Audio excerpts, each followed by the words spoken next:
Hello, आप सभी कैसे हैं। आप सभी का मेरे यूट्यूब चैनल BHU एकेडमी में स्वागत है। आज हम लोग आरपीएफ कांस्टेबल के लिए जीके जीएस के महत्वपूर्ण प्रश्नों को देखेंगे।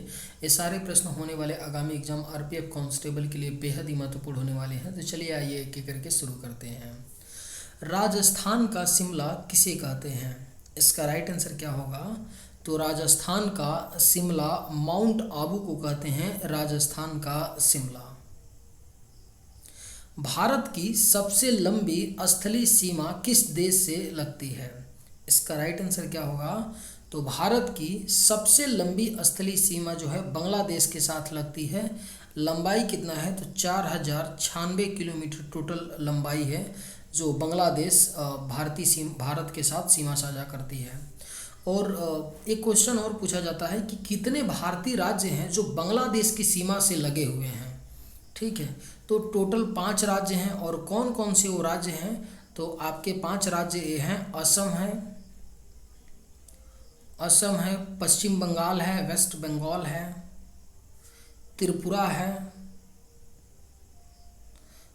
है, मिजोरम है और मेघालय है। ये 5 राज्य हैं जो मिल करके 4096 किलोमीटर का जो बॉर्डर बनाते हैं बांग्लादेश के साथ। ठीक है, तो 5 राज्य कौन कौन से हैं? असम, पश्चिम बंगाल, त्रिपुरा, मेघालय, मिजोरम। ये 5 राज्य हैं जो आपके बांग्लादेश की सीमा के साथ लगे हुए हैं। कुचिपुड़ी किस राज्य की नृत्य शैली है? इसका करेक्ट आंसर क्या होगा? तो कुचिपुड़ी आपका नृत्य शैली आंध्र प्रदेश राज्य का है। नृत्य शैली कुचिपुड़ी। फूलों की घाटी किस राज्य में स्थित है? इसका करेक्ट आंसर क्या होगा? तो फूलों की घाटी जो है आपका उत्तराखंड राज्य में स्थित है। फूलों की घाटी। हैदराबाद में स्थित चार मीनार का निर्माण किसने करवाया? इसका राइट आंसर क्या होगा? तो हैदराबाद में स्थित चार मीनार का निर्माण कुली कुतुब शाह ने किया था। करेक्ट आंसर ऑप्शन डी हो जाएगा। नोबेल पुरस्कार पाने वाले भारत के प्रथम नागरिक कौन थे? अगर आप लोगों को ये वीडियो पसंद आए तो एक लाइक ज़रूर कीजिएगा और अगर आप इस चैनल पर नए होंगे तो सब्सक्राइब भी कर लीजिएगा। नोबेल पुरस्कार पाने वाले प्रथम भारतीय नागरिक कौन थे? तो रविन्द्रनाथ टैगोर थे। रविन्द्रनाथ टैगोर नोबेल पुरस्कार पाने वाले पहले भारतीय हैं जिनको 1913 में 1930 में साहित्य के क्षेत्र में नोबेल पुरस्कार दिया गया था। इनकी एक पुस्तक है गीतांजलि के लिए। ठीक है, किस पुस्तक के लिए इनको दिया गया था नोबेल पुरस्कार? तो गीतांजलि के लिए। रविन्द्रनाथ टैगोर जी को 1913 में साहित्य के क्षेत्र में इनकी पुस्तक गीतांजलि के लिए इनको नोबेल पुरस्कार दिया गया था। हिंदी भाषा का पहला समाचार पत्र कौन सा था? इसका राइट आंसर क्या है? तो हिंदी भाषा का पहला समाचार पत्र आपका उदंड मार्तंड था। हिंदी भाषा का पहला समाचार पत्र। त्रिपिटक ग्रंथ किस धर्म से संबंधित है? इसका राइट आंसर क्या है? तो त्रिपिटक जो ग्रंथ आपका है वह बौद्ध धर्म से संबंधित है। राइट आंसर ऑप्शन ए हो जाएगा। किस विटामिन की कमी से खून का रुकावट बंद नहीं होता है? इसका राइट आंसर क्या है? तो किस विटामिन की कमी से खून का जो रुकावट यानी खून का थक्का नहीं बनता है? तो विटामिन के की कमी से, यानी करेक्ट आंसर ऑप्शन ए हो जाएगा। कान्हा राष्ट्रीय उद्यान किस राज्य में स्थित है? बेहद ही महत्वपूर्ण प्रश्न है, स्टार मार्क कर लीजिए, पूछा जा सकता है। कान्हा राष्ट्रीय उद्यान किस राज्य में स्थित है? तो इसका राइट आंसर होगा ऑप्शन ए, मध्य प्रदेश राज्य में स्थित है कान्हा राष्ट्रीय उद्यान। सुंदरबन का डेल्टा कौन सी नदी बनाती है? इसका राइट आंसर क्या होगा? तो सुंदरबन का जो डेल्टा है गंगा और ब्रह्मपुत्र नदी बनाती हैं सुंदरबन का delta. Correct answer option D हो जाएगा। त्योहारों का नगर किसे कहते हैं? अगर आप लोगों को ये वीडियो पसंद आए तो एक लाइक ज़रूर कीजिएगा और अगर आप इस चैनल पर नए होंगे तो सब्सक्राइब भी कर लीजिएगा। त्योहारों का नगर किसे कहते हैं? इसका राइट आंसर क्या है? तो ऑप्शन सी, मदुरई को कहा जाता है त्योहारों का नगर। काला सीसा किसे कहा जाता है? इसका राइट आंसर क्या है?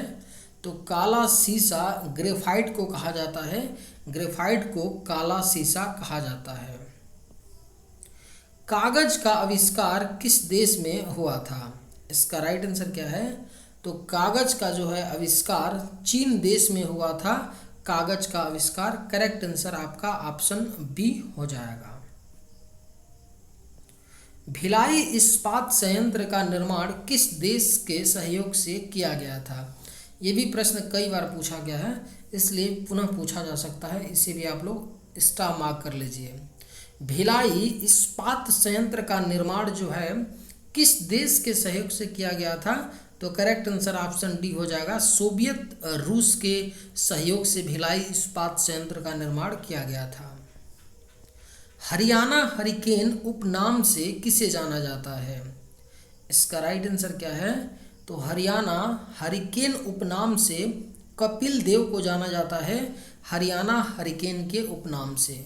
हरियाणा में विधानसभा का आपको सभी को पता है कि चुनाव हो रहा है।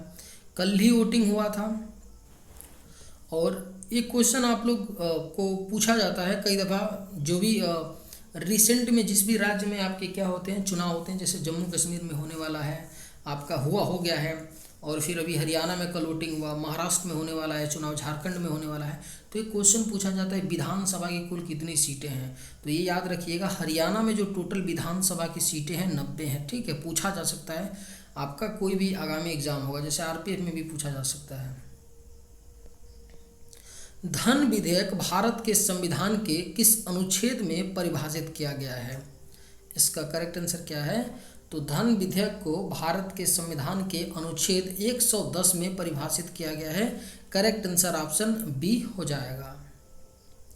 मीनाक्षी मंदिर किस राज्य में स्थित है? अगर आप लोगों को ये वीडियो पसंद आए तो एक लाइक ज़रूर कीजिएगा, और अगर आप इस चैनल पर नए होंगे तो सब्सक्राइब भी कर लीजिएगा। मीनाक्षी मंदिर किस राज्य में स्थित है? इसका राइट आंसर क्या होगा? तो ऑप्शन सी, तमिलनाडु राज्य में स्थित है मीनाक्षी मंदिर। जय जगत का नारा किसने दिया था? इसका करेक्ट आंसर क्या होगा? तो जय जगत का नारा विनोबा भावे ने दिया था। जय जगत का नारा। आगरा का किला किस मुगल सम्राट ने बनवाया था? इसका करेक्ट आंसर क्या है? तो आगरा का जो किला था इसे मुगल सम्राट अकबर ने बनवाया था, आगरे के किले को। गीतांजलि पुस्तक के लेखक कौन है? इसका राइट आंसर क्या है? तो गीतांजलि पुस्तक के लेखक रविन्द्रनाथ टैगोर हैं। इसी गीतांजलि पुस्तक के लिए रविन्द्रनाथ टैगोर जी को 1913 में साहित्य का नोबेल पुरस्कार दिया गया था, और रविन्द्रनाथ टैगोर जी नोबेल पुरस्कार पाने वाले प्रथम भारतीय व्यक्ति थे। योजना आयोग का अध्यक्ष कौन होता है? इसका राइट आंसर क्या होगा? तो योजना आयोग का जो अध्यक्ष होता है प्रधानमंत्री होता है। राइट आंसर आपका बी हो जाएगा। भाषा के आधार पर बनने वाला पहला राज्य कौन सा था? इसका राइट आंसर क्या है? तो भाषा के आधार पर बनने वाला पहला राज्य आपका आंध्र प्रदेश था। करेक्ट आंसर आपका ऑप्शन बी हो जाएगा।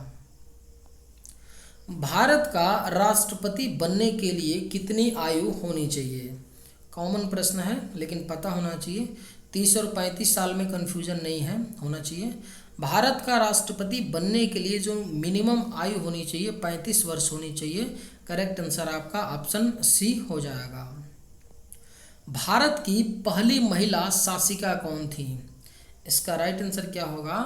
तो भारत की पहली महिला जो शासिका थी रजिया सुल्तान थी। देखिए, कोई भी क्वेश्चन जो है ना बड़ा होता है ना छोटा होता है, या आसान होता है या कठिन होता है। ये इसी से रिलेटेड क्वेश्चन पूछा था एसएससी सीजीएल के 24 तारीख के फर्स्ट शिफ्ट में पूछा गया आपका प्रश्न है। वहाँ प्रश्न पूछा था कि रजिया सुल्तान गद्दी पर कब बैठी थी।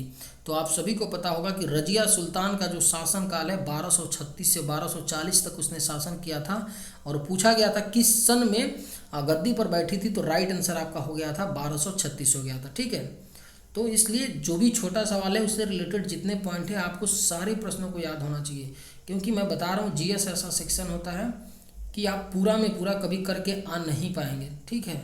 और पूरा में पूरा किया भी नहीं जाता है सिलेक्शन के लिए। अगर मान लीजिए 25 क्वेश्चन पूछ रहा है, जैसे सीजीएल में 25 पूछ रहा है, 25 अगर क्वेश्चन पूछ रहा है ना, तो आपको ज़्यादा 17-18 क्वेश्चन भी करके आप आते हैं ना, तो आप अच्छा स्कोर कर जाते हैं, ठीक है। तो इसलिए छोटे प्रश्नों को भी आप लोग अच्छे से देखिए और उसको अच्छे से याद रखिए कि छोटे प्रश्न अगर आ जाए तो उनसे रिलेटेड प्रश्न बने तो आप गलती ना करें, ये बहुत ज़रूरी है।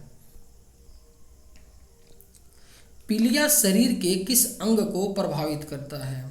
इसका राइट आंसर क्या होगा?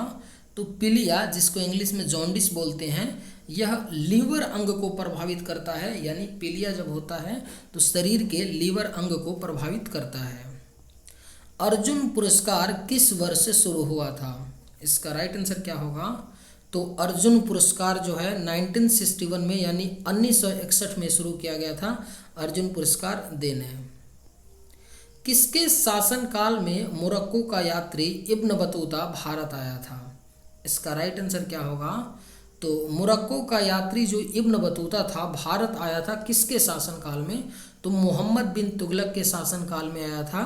राइट आंसर आपका ऑप्शन बी हो जाएगा। रेगिस्तान का जहाज किस प्राणी को कहा जाता है?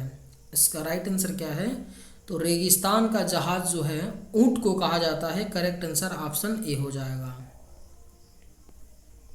शहीद ए आजम के नाम से कौन जाने जाते हैं? इसका राइट आंसर क्या होगा? तो शहीद ए आजम के नाम से भगत सिंह जाने जाते हैं। चलिए आज के वीडियो में बस इतना ही। अगर आप लोगों को ये वीडियो पसंद आए तो एक लाइक ज़रूर कीजिएगा। थैंक्स।